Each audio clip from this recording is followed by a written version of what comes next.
Either the guy who buys or sells takes a slip, so there we are on positive impact, or vice versa, the greenhouse better than expected, we are on the negative slip edge, so negative impact, and so here and so. As I said, you have simple tools, and in MetaCount you have a tape that gives you for each of the transactions that go in terms of volume, so that will give you its impact so that you can see it directly in the account. That is to say that you can actually see exactly for each transaction what was the impact of this transaction, while knowing that since we can export these data in TXT or CSV. You find this after in a table Excel or others, and you can see very quickly already. You can locate the big impacts so that it is important, and you can very quickly see what is after this happened, after that. Once we had this impact, what happened? Did we go back to the price, or did we reject it? And that is seen very clearly with the impact dates that are in the MetaCount table that we did with Cantor very simply, in fact, simply measuring the gap. Finally, the difference between the price of execution of the trade at T0 with the price of execution of the trade at T1. Which makes it logical to determine the impact on the prices between each trade, between each volume of trade, between each trade, between each volume. And so it says extremely long, finally it really says very long, it says very long. For me it is really a key date, and in addition we just worked yesterday to concoct a small alert on this, at least to look very clearly what is happening in the way automated. It will be very interesting, it will be very very interesting. There we will be able to issue elements of response. We already have elements of response to who in the end will be fucked by the data, by hundreds of thousands of data, because if you want all this per day repeats, yet all this is measurable in a very precise way. That is what I mean, since we are in markets where there is a lot of liquidity. There is a lot of volume. I speak of futures markets, I especially speak of the Nasdaq, where it really happens by excellence, the market that interests us, because this is where finally the good marketing making HFT is the most present, the most developed. The most important is the controls, where these are markets that are well worked in market making. I close on the impact and I chain just after on a new podcast where there.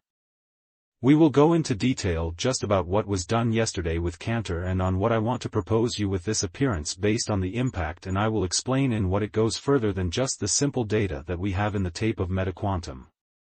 Here is. Thanks for your attention. I hope the sound is okay, and I'll be linked directly with the next podcast. Well guys, I hope you hear me well.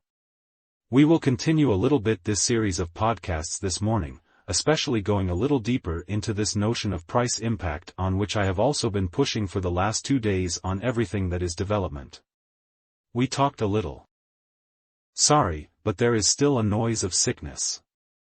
I know, because this is the brothel we had talked a little about. Here it is to calm. We had a little talked so about the nature of the markets with the famous system that I consider price volume liquidity. We defined a little all that we saw that the volumes impacted the prices. We saw that the prices back would also have an impact on certain volumes. We have that liquidity when it moved.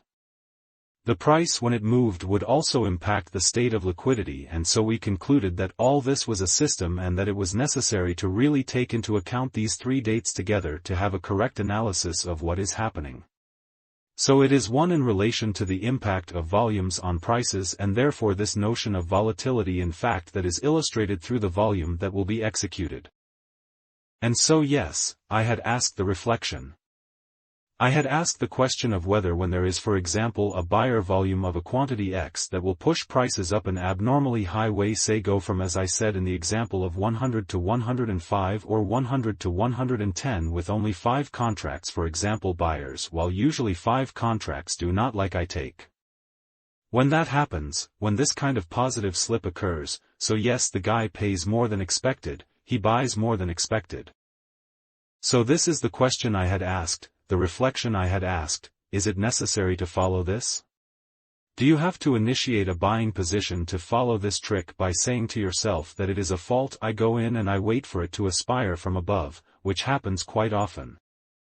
Or is it the end of a movement, you solely execute the rest of the flow and then reverse the prices in the other direction?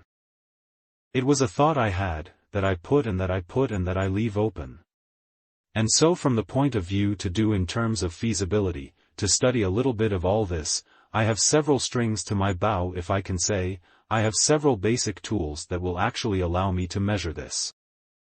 So as you know, I would already measure the impact with MetaQuant, but in a way that was relatively simplistic, that is.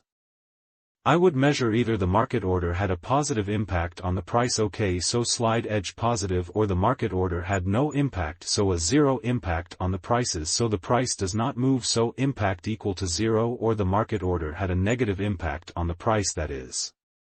The market order is executed below, it had a negative impact on the price. Okay too? So I study this, and I still study this, but I study it this way, that is, 3 possibilities. Either we are on 0 impact, the price doesn't move, no problem, we'll say what is a standard, normal, fair and honest execution.